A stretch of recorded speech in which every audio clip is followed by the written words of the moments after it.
Εδώ υπάρχει και το εξής αξιοσημείωτο. Είναι ότι ένα τραγούδι έκανε μία βεντέτα. Την Κέτη την Πελίντα. Το πονηρό το μονοπάτι. Αυτό ήταν ένα σκετσάκι στο θέατρο. Έδειχνε δύο φιλενάδες, δύο κορίτσια της γειτονιάς, εκ των οποίων το ένα ήταν ερωτευμένο με κάποιον, τον οποίο είχε αρκετές μέρες να δει.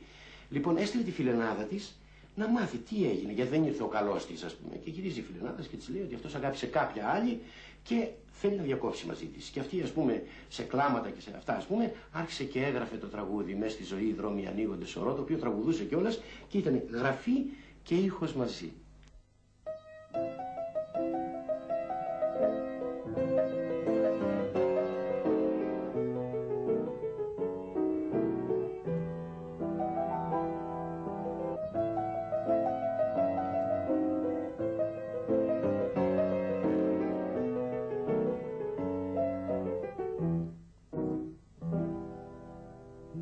Στη ζωή δρόμοι ανοίγονται σωρό κι όποιον γουστάρεις τον τραβάς κι όπου σε βγάλει, μα είναι κι ένα μονοπάτι πονηρό που πάει του γρου στην κατηφόρα τη μεγάλη, μα είναι ένα μονοπάτι πονηρό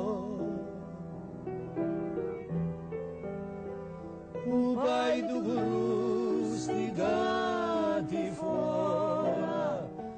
τη μεγάλη.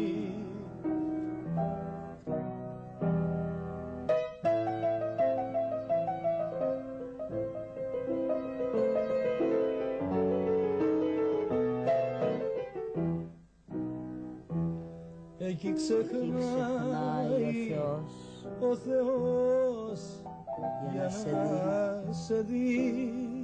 Περνάς και φεύγεις Περνάς και φεύγεις και δεν κλαίει ανθρώπου μάτι. και δεν κλαίει ανθρώπου μάτι.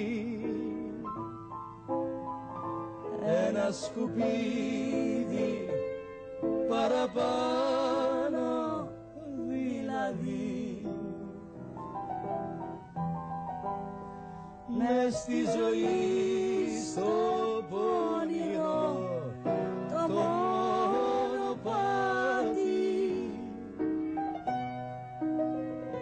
ένα σκουπίδι παραπάνω δηλαδή. Μες στη ζωή στο πονηρό το μονοπάτι.